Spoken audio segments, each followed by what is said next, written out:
Good morning. Electromagnetic induction lecture 8 inductor के बारे में पढ़ना शुरू कर दिया था। आपको बता दिया था कि सोलेनॉइड का नाम आगे सब आप लोग इंडक्टर के नाम से जानेंगे। तो इंडक्टर का भी प्रेजेंटेशन ये वाला है।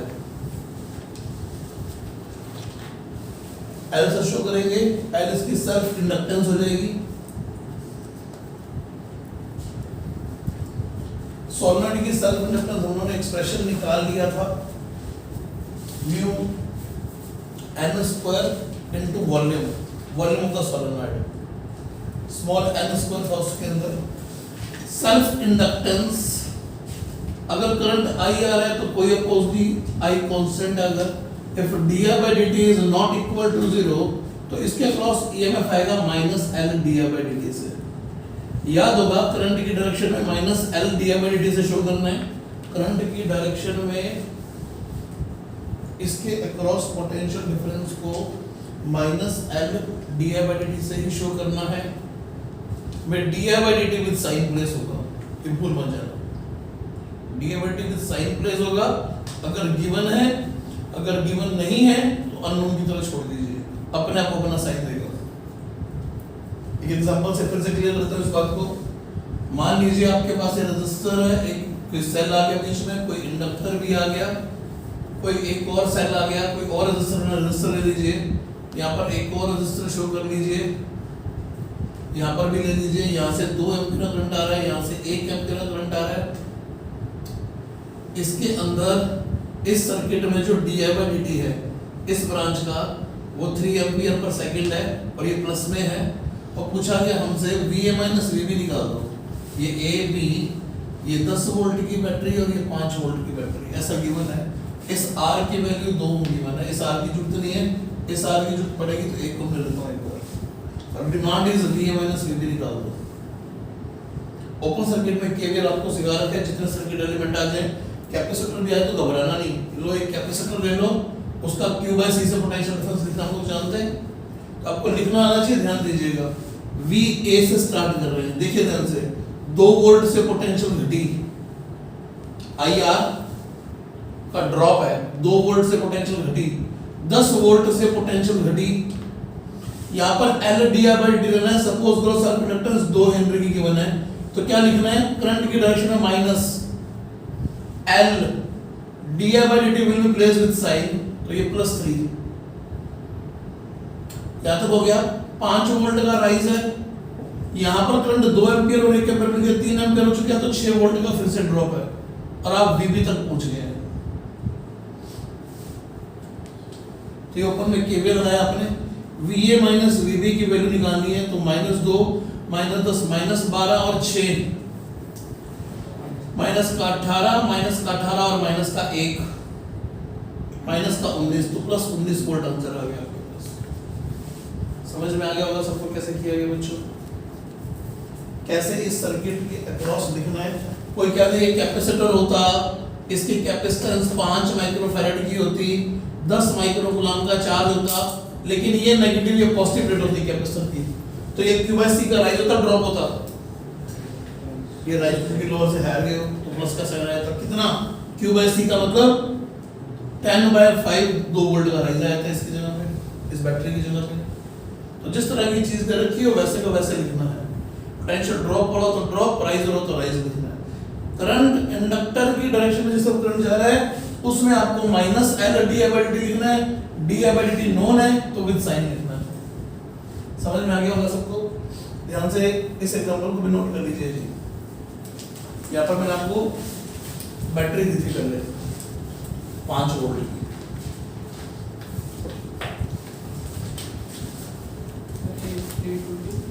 कैसे बोल दिया? 5 वोल्ट का राइज कर रखा था, ठीक है।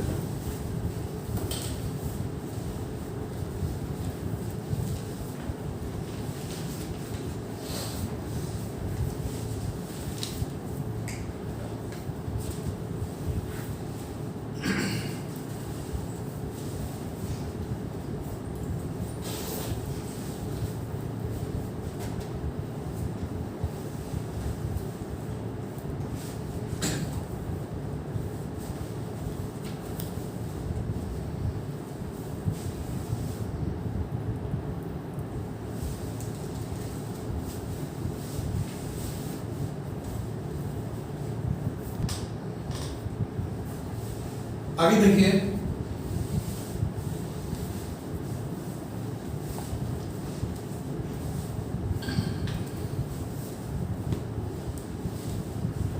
टर्म्स को समझिएगा, सीखिएगा।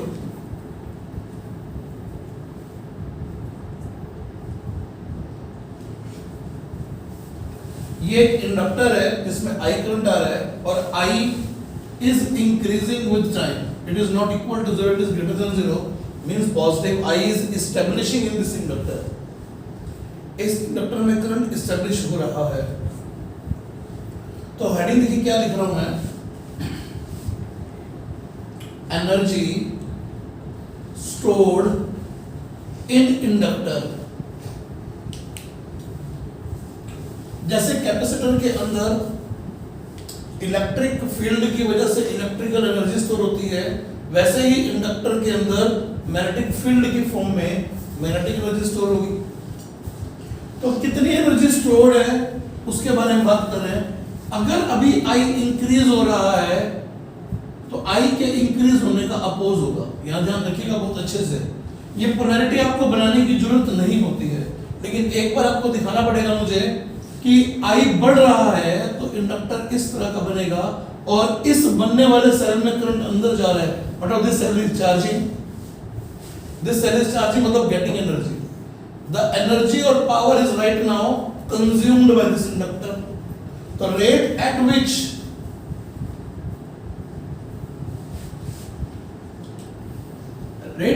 energy is consumed by inductor, यानी पावर तो हो गया, तो पावर लिख लो कितनी आ गई, पावर का एक्सप्रेशन आ जाएगा I इंटू EMF, और इस इंस्टेंट का EMF है LI डी बाई dt, तो पूरा फॉर्मेट ये बन गया I L D by dt। What it is the rate at which energy is consumed by this inductor। dt ने dt को मार दिया तो आपके पास du का एक्सप्रेशन क्या होगा, बड़ा आसान सा LI डी। और सपोज करो जब करंट 0 था, L कांस्टेंट है, L ज्योमेट्रिकल प्रॉपर्टी होता है, ओरिएंटेशन पे, साइज पे, शेप पे डिपेंड करता है, तो कांस्टेंट हो जाएगा, सिर्फ I वेरिएंगे। मान लीजिए कि जब I 0 था तो कोई मैग्नेटिक एनर्जी स्टोर्ड नहीं थी, और जब करंट I या I नॉट एस्टेब्लिश हो गया है तो स्टोर्ड एनर्जी UM है। तो du का इंटीग्रेशन तो हो गया u, इनिशियल एनर्जी 0 बोली थी, UM half Li square is the integration. I का इंटीग्रेशन क्या हो जाएगा, I square by 2। Limit put कर दीजिए तो मैग्नेटिक एनर्जी कितनी आ गई, हाफ Li नॉट स्क्वायर।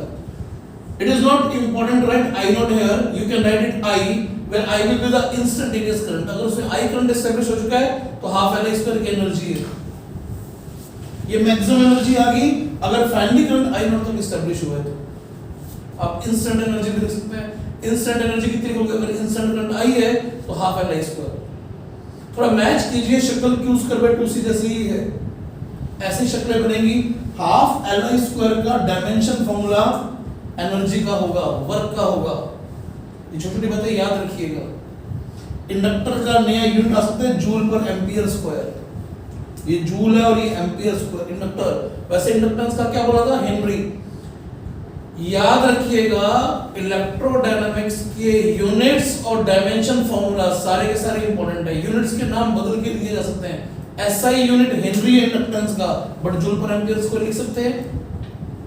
बात सबको समझ में आ रही होगी जो बताई जा रही है बच्चों। तो ये मैग्नेटिक एनर्जी स्टोर्ड आ गई इसके अंदर। ये मैग्नेटिक एनर्जी स्टोर्ड है इंडक्टर में, किस फॉर्म में, this magnetic energy get stored as magnetic field।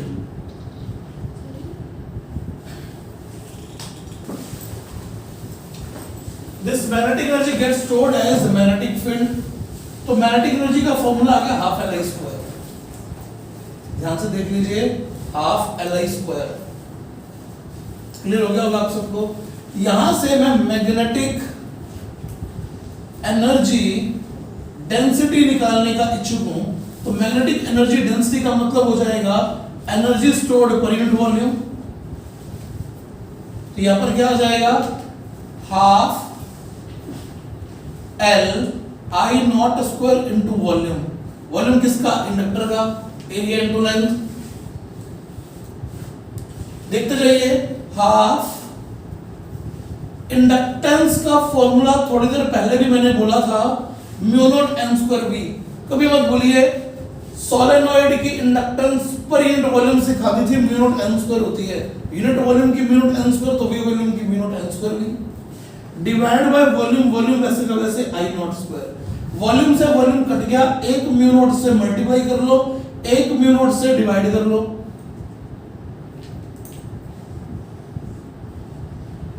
इसकी वैल्यू आ गई B square by 2 mu naught. ये एनर्जी डेंसिटी है, किसमें होगी? Of course per metre cube में स्टोर्ड एनर्जी है। तो यूनिट वॉल्यूम में स्टोर्ड एनर्जी कितनी होती है? B square by 2 mu naught होती है। ये मैंने इंडक्टर के लिए प्रूव किया है, लेकिन ये एक जनरल एक्सप्रेशन है। जहां पर भी मैग्नेटिक फील्ड होगा वहां पर मैग्नेटिक एनर्जी कितनी स्टोर होगी? अगर वहां का मैग्नेटिक फील्ड बी है, बी वेरिंग हो नॉन वेरिंग हो इससे फर्क नहीं पड़ता। यहाँ पर मैग्नेटिक फील्ड है, तुमने इतना सा वॉल्यूम लिया, और यहाँ का मैग्नेटिक फील्ड बी है, तो यहाँ की यूनिट वॉल्यूम एनर्जी कितनी हो जाएगी? B square by 2 mu naught होगी, और बी इस जगह का लिखा जाएगा। अगर तुम्हें पूरी जगह की एनर्जी निकालनी है, बी कांस्टेंट है तो इंटीग्रेशन से बाहर चला जाएगा। पूरे वॉल्यूम की एनर्जी निकालनी तो वॉल्यूम से सिंपल मल्टीप्लाई कर दो। अगर बी कांस्टेंट नहीं है, बी का फंक्शन डाल के यूनिट वॉल्यूम की एनर्जी कितनी है, तो डीवी वॉल्यूम की एनर्जी कितनी हो जाएगी? डीवी वॉल्यूम में स्मॉल एनर्जी आ जाएगी यूवी डीवी। तो टोटल एनर्जी स्टोर्ड को क्या लिख सकते हो? यूवी डीवी का इंटीग्रेशन। अब यूवी का फॉर्मूला ये रखोगे तो बी कांस्टेंट, अगर बाहर आ जाएगा इंटीग्रेशन से, कांस्टेंट नहीं है तो जो फंक्शन को पुट करके वैल्यूज निकाल लेंगे अपने। मेरे ख्याल से आप बच्चों को सबको समझ में आ गया होगा। अब इसकी शक्ल देखो, इलेक्ट्रिक फील्ड के अंदर यूनिट वॉल्यूम में स्टोर्ड एनर्जी प्रूव की थी, half epsilon not E square. शक्ल वैसे ही है। और सुनो, वहां पर कूलॉम लॉ में एप्सिलॉन नॉट नीचे आता था, एनर्जी में ऊपर चला गया। यहां पर बायो-सावर्ट लॉ में म्यू नॉट ऊपर आया, हर बी के एक्सप्रेशन में म्यू नॉट ऊपर आया, but stored energy unit volume में म्यू नॉट नीचे चला गया। बड़ी सिमेट्री है इन चीजों में, इसीलिए इलेक्ट्रोस्टैटिक फील्ड और मैग्नेटिक फील्ड को अलग अलग पढ़ाया जाता है। बट इंपॉर्टेंस हायर क्लासेस में जाकर इलेक्ट्रिक फील्ड और मैग्नेटिक फील्ड दोनों की एक साथ है, जिसे ईएम फील्ड कहते हैं, इलेक्ट्रोमैग्नेटिक फील्ड कहते हैं। क्यों? क्योंकि varying electric field magnetic field produce करता है और varying magnetic field electric field produce करता है। हमने इसी चैप्टर में तो पढ़ा सारा का सारा कि मैग्नेटिक फील्ड बढ़ रहा तो इलेक्ट्रिक फील्ड इंड्यूस हो रहा था।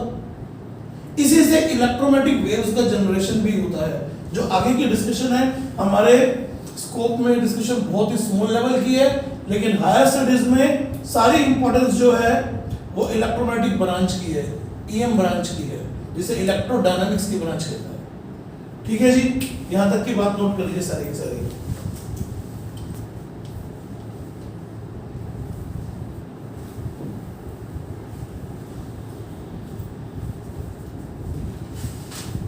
समझ में आ गया होगा आप सबको?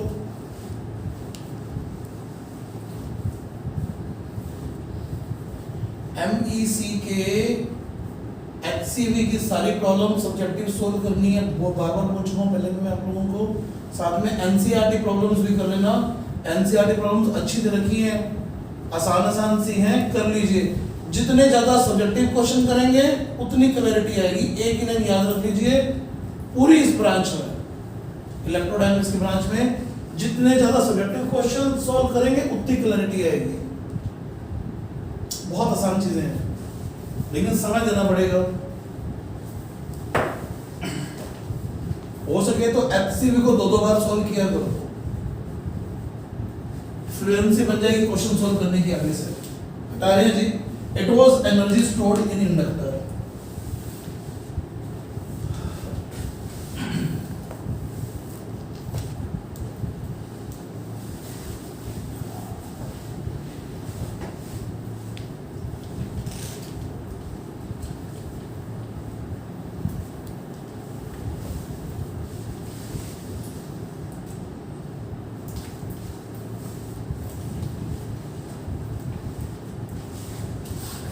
एक नोट की फॉर्म में बात कर लेते हैं। ये एक इंडक्टर है जिसकी इंडक्टेंस L है, इसमें I करंट एस्टेब्लिश्ड है, तो इससे रिंग फ्लक्स होगा Li। ठीक है जी, बहुत आराम से ध्यान से सुनिएगा। ये करंट किसी सर्किट से आ रहा होगा, याद रखिए फ्लक्स अगर एग्जिस्ट कर रहा है, if flux is existing, if flux is existing in inductor, then it cannot change instantly। यानी अगर आप इंडक्टेंस को अचानक बदल देते हो तो आई को अचानक बदलना पड़ेगा, लेकिन फ्लक्स अचानक चेंज नहीं होगा। डोंट से कि करंट इंस्टेंटली बदलेगा। इंस्टेंटली क्या नहीं बदल सकता? ये इसका काम क्या है?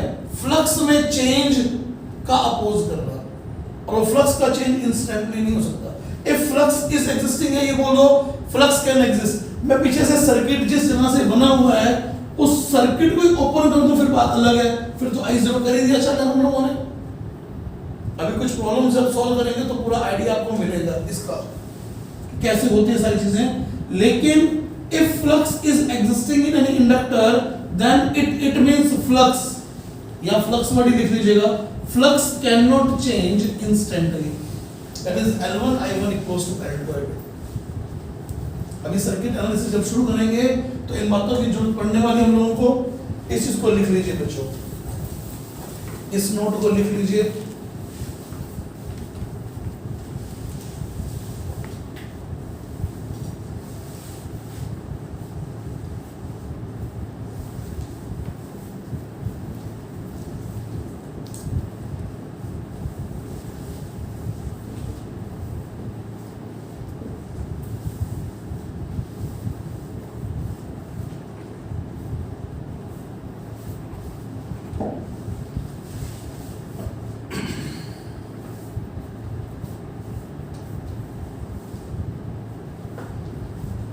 इस सर्किट का जो रेजिस्टेंस है that is supposed to be zero. Resistance zero का मतलब होता है थिक वायर्स का यूज किया गया होगा पक्का। ठीक है जी, क्वेश्चन की वर्डिंग ये है कि at t equal to I equal to 0 है, if key is closed then find current in the circuit at time t seconds। Then find current in the circuit at t seconds। कुछ नहीं है, simple KVL KCL लगते होते हैं equations में, आप लोग डिराइव कर सकते हैं इस चीज को।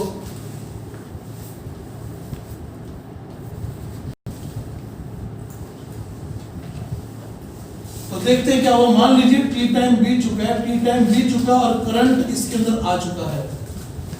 कोई सर्किट एलिमेंट में R तो है नहीं, करंट की वैल्यू I मान लीजिए और बोल दीजिए that I is increasing, d/dt greater than 0 है। तो यहां पर KVL लगाएंगे तो E का राइज है, इसके cross potential difference L d/dt लिखना, और कोई सर्किट एलिमेंट है नहीं। E equals to L d/dt, di equals to E dt by L। t equal to 0 पर I 0 था, t टाइम पे आप करंट ढूंढ रहे हैं तो I की वैल्यू आ जाएगी et by L, that is I is proportional to time. यानी इनफाइनाइट टाइम में करंट इनफाइनाइट हो जाएगा, यानी इनफाइनाइट टाइम में करंट कितना हो जाएगा? इनफाइनाइट हो जाएगा, क्योंकि पॉसिबल तो नहीं है। लेकिन वेरिएशन फिलहाल इस क्वेश्चन की निकालनी है। इस केस में रेजिस्टेंस को 0 माना गया था, जो कि एक्चुअली होता नहीं है। तो current versus time graph straight line है, सबको बात समझ में आ गई होगी ये वाली।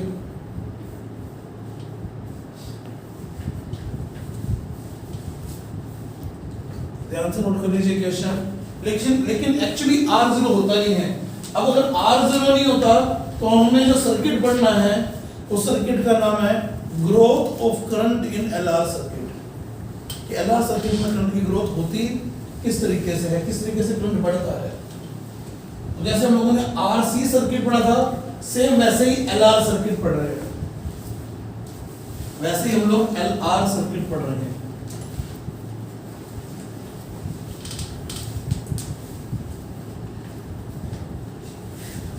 याद कीजिए, हेडिंग है आपके पास एलआर सर्किट।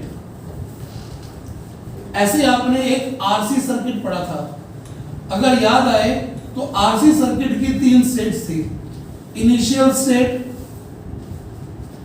फाइनल स्टेट और बीच में थी ट्रांजिएंट स्टेट। ट्रांजिएंट स्टेट का मतलब जिसमें चार्ज बढ़ रहा था, और हमने निकाला था कि फाइनली कितना चार्ज आ सकता है। इसके अंदर भी 3 स्टेट्स आएंगी, इनिशियल स्टेट, वही ट्रांजिएंट स्टेट।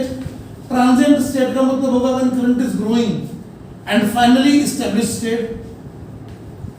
ये आती है t इक्वल टू इन्फिनिटी पे, ये होते हैं t इक्वल टू 0 पर, और बाकी इंस्टेंट ये वाले होंगे ट्रांजिएंट स्टेट वाले। तो हम लोग पहले इनिशियल स्टेट और ट्रांजिएंट स्टेट की बात कर लेते हैं, इनिशियल स्टेट और फाइनल स्टेट की सिचुएशंस के बारे में बात कर लेते हैं, आराम आराम से सीखना है। फिर हम लोग ट्रांजिएंट स्टेट पे भी जाएंगे। क्वेश्चन नंबर 1 ले रहा हूं, ध्यान से देखिएगा। आसान सा सर्किट दे रखा है, ये आर है, ये एल है, ये स्विच है, और ये डायग्राम गिवन है हमें t इक्वल टू 0 पर लिख के eight t equal to 0 I0, इसका EMF है E। क्या क्या बता सकते हैं हम लोग? t इक्वल टू 0 पर I0 दे ही रखा है, और बोला गया है एट t इक्वल टू 0 की इज ऑन, की इज मेड ऑन। तो आपको फाइंड क्या करना है? Find I VR VL at t equal to 0 and t equal to infinity. At t equal to 0 and t equal to infinity. Circuit तो close आपने कर ही दिया t equal to 0 पे। डायग्राम देखते हैं क्या डायग्राम बन जाएगा। t equal to 0 का डायग्राम देखिएगा बच्चों, आराम आराम से मेरी बातों को सुनना। VR की वैल्यू कभी मत भूलना, IR होती है, VL की मैग्नीट्यूड L dI/dt होता है, भूलना नहीं है। सब कुछ यहीं से निकल के आएगा। t इक्वल टू 0 पर इसमें करंट 0 था, और इसका फ्लक्स अचानक बदल नहीं सकता। क्या बोल रहे हैं? At t equal to 0 before key is made on, I 0 था, I was 0, I was 0 implies at t equal to 0 I अभी भी 0 रहेगा, करंट की तो ग्रोथ होनी शुरू होगी अभी। तो t इक्वल टू 0 पर I 0 होगा, I 0 होगा तो VR पक्का 0 हो गया, VR पक्का 0 हो गया। अब VR अगर पक्का 0 हो गया तो मैं t इक्वल टू 0 पर डायग्राम अपने पास रख रहा हूं, इसका नाम B, इसका नाम A, इसका नाम A तो इसका नाम भी A, क्योंकि यहां पर तो पोटेंशियल डिफरेंस ही नहीं है। तो जितना पोटेंशियल डिफरेंस है वो इसके क्रॉस आ गया। तो VL की वैल्यू कितनी आ रही है? E आ रही है।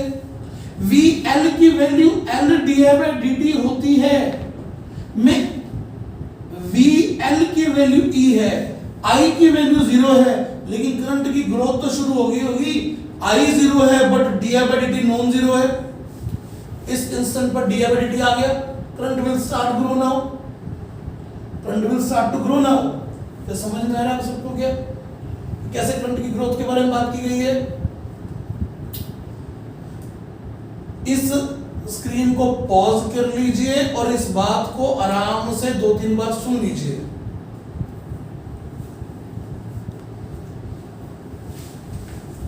बहुत इजी चीज है, 1-2 बार सुनेंगे तो समझ में आ जाएगा कि कैसे सर्किट सॉल्व किया गया। अब बारी आती है t इक्वल टू इन्फिनिटी।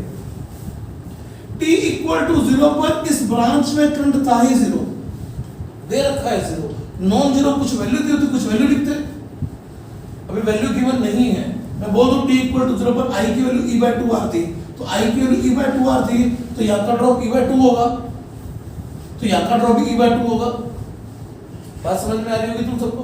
तो जैसे बात की होगी, अब t इक्वल टू इन्फिनिटी पर क्या होता है, t इक्वल टू इन्फिनिटी पर जो भी i एस्टेब्लिश होना है वो हो चुका होगा, हम मान लेंगे कि जितना करंट आ सकता है आ चुका है, that is called final state, यानी इसके बाद करंट ग्रो नहीं करेगा। अब बात करता हूं at t equal to infinity, mark करना कि स्क्रीन से बाहर ना चला जाए भाई, at t equal to infinity, t equal to infinity पर हम कहेंगे this is I max, if it is I max तो पक्का L d/dt तो 0 हो गया, क्योंकि अब I और बढ़ नहीं सकता, तो I की मैक्सिमम वैल्यू देंगे हमें, है ना। मैं जवाब दे दीजिए अपने आप को कि I max हो गया, L di/dt की वैल्यू 0 हो जाएगी, तो इसका मतलब अगर V L 0 हो गया तो KVL से सारा ड्रॉप यहां पर हो गया,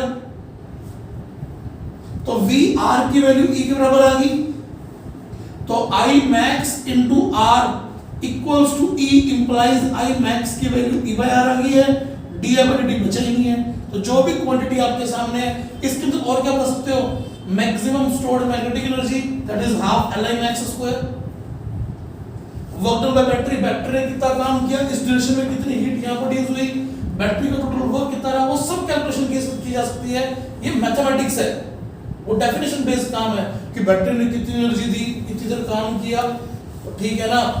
इंस्टेंट वर्क लिख लेंगे, बैटरी का कितनी एनर्जी दे रहा है, बैटरी कितनी एनर्जी दे रहा होता है, EI रेट से दे रहा होता है, I का फंक्शन ट्रांजिएंट स्टेट में निकालेंगे, 0 से इनफिनिट टाइम में कितना एनर्जी इसमें स्टोर हुआ वो भी आ सकता है, दिखाई दे रहा है कितना स्टोर हो गया, टोटल वर्क कितना किया बैटरी ने वो भी निकाला जा सकता है, कितना हीट में गया वो भी निकाला जा सकता है। सबको बात समझ में आ गई होगी जो बताई जा रही है जी। ध्यानपूर्वक इस क्वेश्चन की इनिशियल स्टेट और final steady state, final state को क्या बोलते हैं, याद रखिएगा, final state is called steady state, तो ये फाइनल स्टडी स्टेट के बारे में आपको बताया है। क्लियर हो गया सबको, ध्यान से नोट कर लीजिए।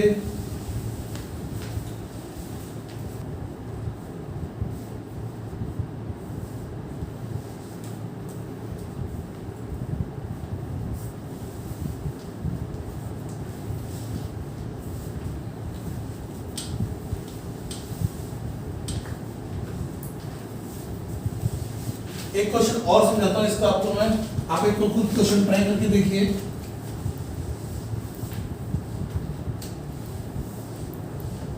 फिर ट्रांजिएंट स्टेट की बात करेंगे, चेक करना भी है। ये डायग्राम दे रखा है t इक्वल टू 0 पर, t इक्वल टू 0 पर इस स्विच को आपने ऑन किया है, स्टार्टिंग में करंट 0 था, R एक R और एक इंडक्टर, पुराने क्वेश्चन जैसा दिखेगा क्वेश्चन आपको, अगर आपको कुछ याद है ठीक है, तो ऐसा क्वेश्चन कैपेसिटर में सेम करवाया हुआ है, ये की होगी। इन करंट्स के नाम लिख देता हूं, saying it I1 I2 I3, ये सारे R सेम है। एट t इक्वल टू 0 या फिर बिफोर की closed, I in each branch is 0. I in each branch is 0. When K closed, find I1, I2, I3, di3/dt at t equal to 0 and t equal to infinity. लो जी, ये question की wording है। जब की को close कर दिया तो I1, I2, I3 की वैल्यू बतानी है, di3/dt बताना है, t इक्वल टू 0 पर भी और t इक्वल टू इन्फिनिटी पर भी। Take your time, it will take nearly 1 minute to solve this question. Pause कर दीजिएगा और 1 मिनट का इंतजार कर लीजिएगा जी।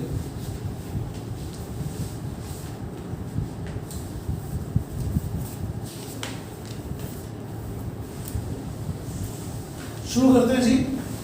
होप आप लोगों ने सॉल्व कर लिया होगा। सॉल्यूशन मैं बोर्ड पे लिखूं उससे पहले आपको बताना चाहूंगा कि क्वेश्चन बहुत इजी है, सुनिएगा ध्यान से।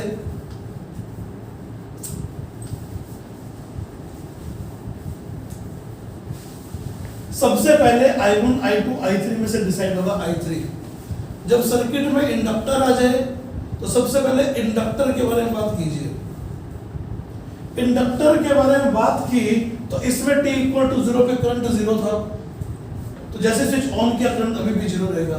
इसमें से करंट 0 रहेगा तो इस ब्रांच में करंट आ ही नहीं सकता, इस ब्रांच में करंट आ ही नहीं सकता क्योंकि t इक्वल टू 0 पर इसमें करंट था ही 0 and flux through inductor does not changes instantly, तो यहां से करंट 0 रहेगा। तो t इक्वल टू 0 पर I3 0 है, यानी इस ब्रांच को तो एक बार आप हटा हुआ मानिए। तो नेट रेजिस्टेंस आ गया R और R 2R सीरीज में, तो करंट आ गया E by 2R। This is the value of I1, I2, I3 0। अब I3 by dt निकालना तो सारा फोकस कहां जाएगा, इसके क्रॉस पोटेंशियल डिफरेंस पे, क्योंकि इसके cross drop L di3 by dt होगा। I3 0 है बट di3 by dt 0 एक जुड़ी थोड़ी है, तो निकाल लेते हैं। अब अगर इसका नाम PQ रख दिया जाए तो अगर PQ का मतलब ये VP पोटेंशियल, ये VQ पोटेंशियल, अगर ये VP है तो इसको VP पे आना पड़ेगा, और इस ब्रांच में करंट नहीं जा रहा तो इसकी पोटेंशियल भी VP होगी, तो यहाँ का पोटेंशियल डिफरेंस 0 है, तो यहाँ का potential difference VP minus VQ बन गया। तो जो ड्रॉप यहाँ होगा वो ड्रॉप यहाँ पर होगा। टोटल करंट आ रहा था E by 2R, तो यहाँ का ड्रॉप है E by 2, तो यहाँ का ड्रॉप भी होगा E by 2। तो जितना मैंने बोला वो इंस्टेंटली आप लोग सोच समझ के बिना पेन चलाए भी बोल सकते हैं। ध्यान से सुन लीजिएगा कि क्या कहा था, कंडक्टर में करंट इंस्टेंटली चेंज नहीं हो सकता। तो बोल दीजिए I3 t इक्वल टू 0 पर I3 विल 0। क्यों लिख दो ना दिमाग में अपने, यहाँ पर कॉपी पे लिख लो, क्योंकि flux does not changes instantly through inductor, instantly through inductor. तो I3 0 है, I3 0 हो गया तो फिर KCL से I1 और I2 बराबर होगा, कितना हो जाएगा वो दिखाई दे रहा है E by 2R। अब हमने बात की कि इसके क्रॉस पोटेंशियल डिफरेंस लिख लेते हैं, ये VP ये VQ, तो ये VP तो ये भी VP, तो ये VP VQ आ गया। VP माइनस VQ की वैल्यू E by 2 दिखाई दे रही है, E by 2R into R, E by 2 का ड्रॉप, तो ड्रॉप अक्रॉस इंडक्टर आपको दिखाई दिया, this is E by 2 at t equal to 0।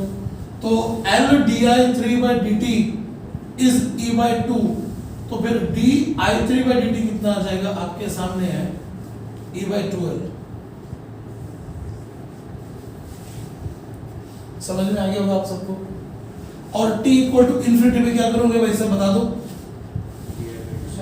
R effective जितना I आना है, क्योंकि di3 by dt आएगा तो करंट तो पक्का आएगा इसमें, तो t इक्वल टू इन्फिनिटी पे जितना करंट आना आ चुका होगा, यानी हमें सर्किट ये बनाना चाहिए।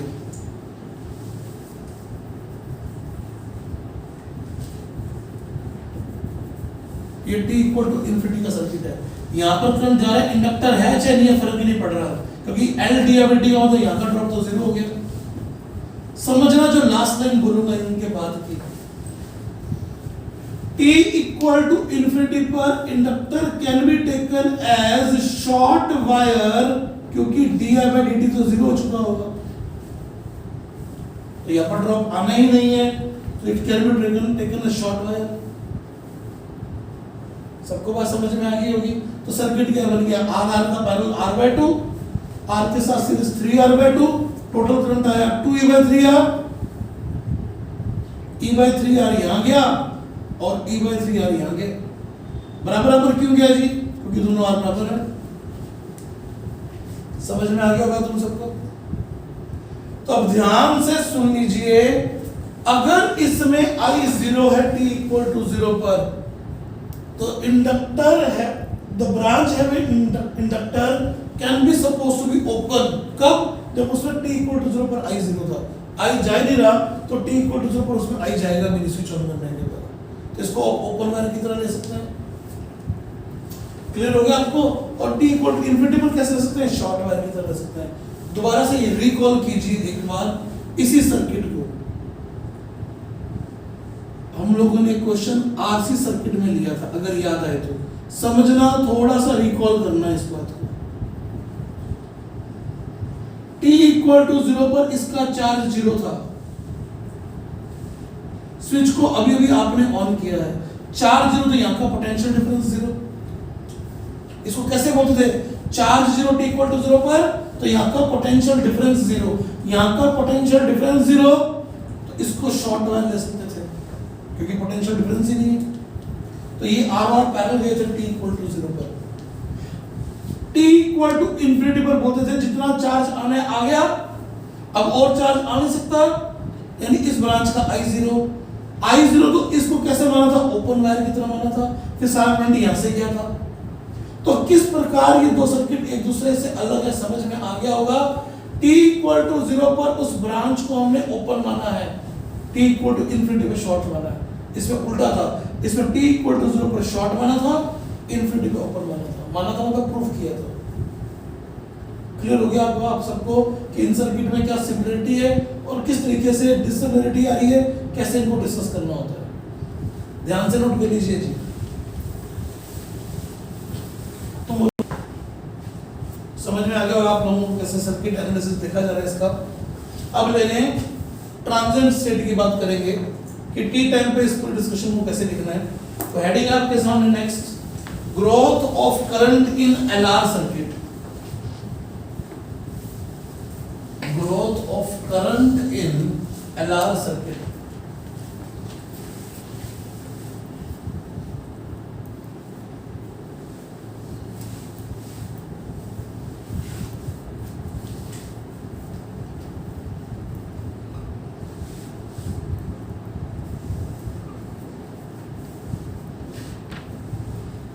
मान लीजिए आपके पास एक रेजिस्टर और एक ही इंडक्टर है, t इक्वल टू 0 पर कोई करंट नहीं था इस ब्रांच में, t इक्वल टू 0 पर कोई करंट नहीं था इस ब्रांच में, at t equal to 0 I was 0 in the branch, resistor R, inductance L, t time बीत चुका है, अब t टाइम में करंट की वैल्यू है I। तो आपको KVL लगाना है, बहुत आसान सा KVL है, इस तरीके से घूम जाते हैं, तीन एलिमेंट आ रहे हैं, KVL in loop, of course in close loop, E का राइज, IR का ड्रॉप, L di/dt बराबर 0।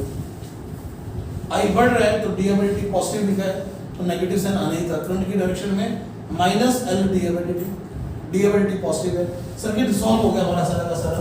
चेक करें, E minus IR equals to L di/dt। आप लोग सारे ये लोग ये मैथमेटिक्स जानते हैं, di upon E minus IR, ये अपॉन में चला गया, equals to dt/L। Integrating both sides, क्योंकि फंक्शन बन जाएगा, integrating both sides, di upon E minus IR का integration equal to 1/L dt का इंटीग्रेशन। t इक्वल टू 0 पर I 0 है, t टाइम पर करंट निकालना है, इसका इंटीग्रेशन आ गया ln E minus IR, limit लगानी है अभी 0 से I, इक्वल्स टू, एक नीचे माइनस का R और आ गया, इक्वल्स टू t/L। ये माइनस R इधर ले जाते हैं और लिमिट लगा देते हैं ln E minus IR minus ln E का मतलब अपॉन E, माइनस R को मैं पहले इधर ले आया। सबको समझ में आ गई होगी ये बात नहीं। इसमें L/R को टॉ बोल रहे हैं, जिसे टाइम कांस्टेंट नाम देंगे। जैसे RC सर्किट में R इंटू C आया था, वैसे ये आया है, इसको नाम दे रहे हैं टाइम कांस्टेंट टॉ। डिफाइन करेंगे अभी, लेकिन फंक्शन क्या बन जाएगा, एंटी लोग साथ साथ ले लेते हैं, स्टेप छोड़ दिए लेकिन समझ में आ गए हैं। Equals to e raise power minus t/τ, L/R की जगह पर टॉ आ गया, ये वाला, ये टाइम की डायमेंशन होगी। जैसे R इंटू C टाइम की डायमेंशन थी, वैसे ही L/R टाइम की डायमेंशन आ रही हैं। E minus IR by E equal to e raise power minus t/τ, E minus IR equal to e raise power minus t/τ। Arrange कर रहे हैं ये इधर रह गया उधर चला गया तो एक पॉजिटिव नेगेटिव सेटल डाउन हो गया सारा का सारा। ई कॉमन आ गया है 1 minus e raise to power t by tau. I equals to E by R 1 minus e raise to power t by tau. E by R इसका मैक्सिमम करंट आएगा मालूम है हमें, क्योंकि फाइनली इसको शॉर्ट वायर लेना है। या यहाँ बोल दो T equal to infinite time पर current will achieve its peak value E by R। At T equal to infinity, I will be max will be given by E by R। तो इसको I max या I naught symbol दे दीजिए, तो I का equation आ गया I naught 1 minus e raised to power t by tau। इधर सीखे सब कुछ।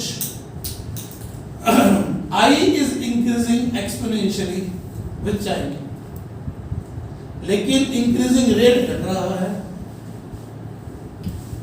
डीएबिलिटी निकालोगे तो डिक्रीजिंग स्लोप भी आएगी, फंक्शन से दिखाई दे रहा है। स्टार्टिंग में तो करंट तेजी से बढ़ेगा, बाद में बढ़ने की रेट घट जाएगी।